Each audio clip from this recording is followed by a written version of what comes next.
Hey, it's Mike. I hope you're having a great day. I want to talk to you about something very important today that is a little bit of a tough topic, but if you possess this trait, it is absolutely going to hurt you. It's going to hurt your relationships. People lose jobs. People lose marriages. It's going to poison talking with people. It's going to be toxic. It is almost a trait that just screams that you don't care about anybody, which is the exact opposite that you want to do.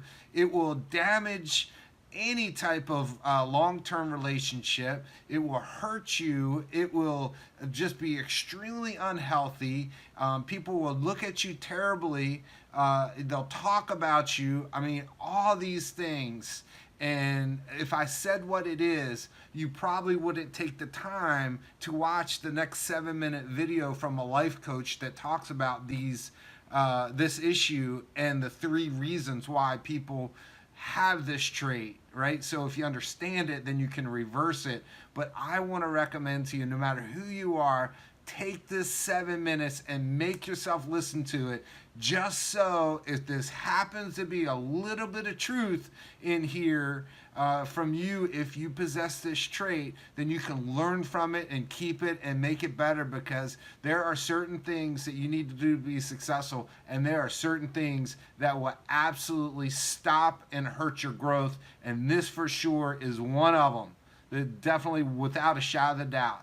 So I'm not speaking to anyone individually, but I'm speaking to everyone individually, right? Including myself. This is just a great recap of importance on this one thing. So please, I really want you to watch this, no matter who you are, so that, it'll be a good 7 minutes invested in your life that hopefully you'll remember forever and ever. And if you do have some of these this trait in you, that you can turn it around, because you're going to understand it and go from there. So with that, make it a great day. Here it goes. For the past 25 years of being involved, 30 years maybe even, of being involved in the personal growth world, there's been a very interesting scenario that continues to rise up in couples and sometimes individuals, but oftentimes couples, where they'll come in, they'll sit down, and one of them will be in quite a tizzy over the fact that their partner is always late, chronically late. It doesn't matter if it's an incredibly important event or just something that they had planned on doing with no pressure whatsoever, that the lateness has become a huge issue in life. I've also worked with bosses and employees where the lateness has become such an issue that oftentimes the person is released, let go of. And I wanted to talk about some of the most basic causes of lateness, chronic lateness in people's lives. And I think many of you might find this interesting, and some of you may even be offended. And I don't mean to offend anyone. Please trust me on that. But it is a major issue for many people in society. Hi, I'm David Essel. So in our work in the past 25 plus years, we've found that there's 3 major reasons why people are late. Number 1 is attention. And whether attention comes in the form of being good attention or bad attention, people that are late get a lot of attention oftentimes. Number 1. Number 2 is narcissism. Narcissism is basically defined as I will participate in a life that is based on meeting my needs first. So that makes total sense that someone would be chronically late, a procrastinator, chronically late, because it's all about them, as we say in the world of narcissism. And then third is it's a sense of control, a type of control. Oftentimes people that are chronically late don't feel they have a lot of control in life, and this is one area that they can control themselves and other people. And I want to break down each of these a little bit more clearly so we have an understanding of it. Number 1, attention. Whenever someone is late on a regular basis, they're always getting attention. And it can come in one of a couple ways. With the couple, it came in very negative ways. In other words, the individual that was always chronically late would get, dismissed, emotionally dismissed, or psychologically dismissed by their partner. There you go again, doing it one more time, I can't stand this, and so they're getting a lot of attention in a real bad way. Other times people that are chronically late get attention in a joking way. People go, oh, here she comes, once again, Miss Fashion will be late, a half an hour after the party starts, everyone's going to be here for the surprise party, and you come in 30 minutes late, and people will sort of laugh about it. they get attention that way. So the person that's chronically late is getting attention either from a negative perspective or a positive perspective, if you want to look at it from a positive perspective. But either way, they're standing out. They're getting attention.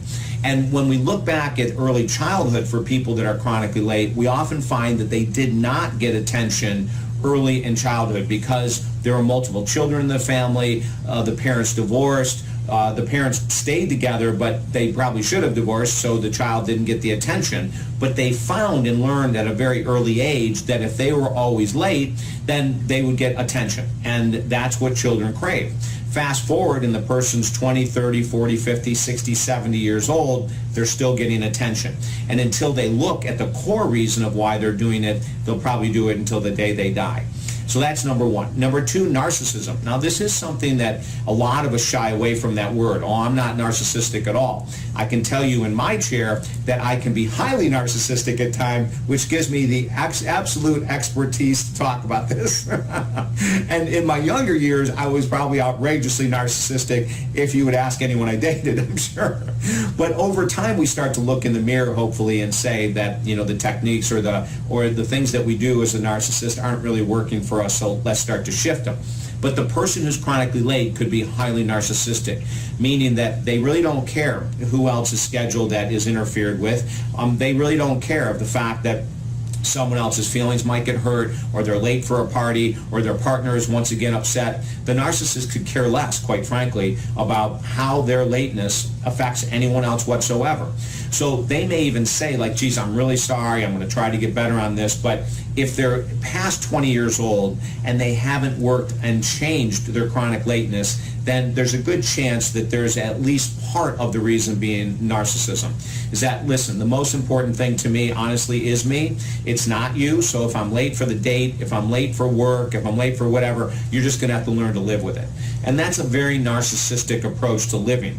It's extremely unhealthy, and actually it's an outrageously deep emotional void that that person feels. And until they get some serious help with a minister, a therapist, a coach, or someone, and who can share this with them in a way that they can possibly hear it, the narcissist will never change. The narcissist will still just do what it is that's best for them. They'll get up whenever they want to get up.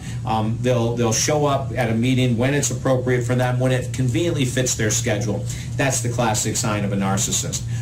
And then the last area that a person would fall into in regards to someone who's chronically late would be that person that felt they needed to control life. So oftentimes when they're younger, they don't have control over life, but they can control the fact that they walk slowly to school to become late. They can do that through their adulthood as well, where they may not feel that they have much control over life, but you know what? They can control how long they stay in a store and go and be late to dinner. They can control all kinds of things when it comes to being their timing. Now, you'll see a blending of these three things. You'll see a blending of narcissism, of control, and attention, and oftentimes that truly is the case. The person who is chronically late into their 30s, 40s, 50s, and beyond has found a way to be self-serving, the narcissism. They found a way to get attention that they may not get in another way, and they found a way to get control of certain circumstances when they feel out of control. Now, all these reasons seem really negative, and they are. But the good news is that anyone who's chronically late that is willing to look at what we're talking about here, willing to work with someone, can shift it. I mean, I've worked with people that were chronically late for 30 years. They saw the narcissistic tendency. They saw the control aspect. They saw the attention, how they were always getting extra attention. And in a short period of time, they shattered all those things. Now, here's a key thing, and this is difficult.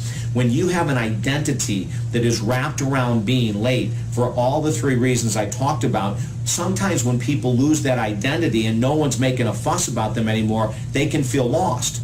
And so we have to prepare that person to move into their new form of life, being on time, and realize I'm not going to be the center of attention anymore.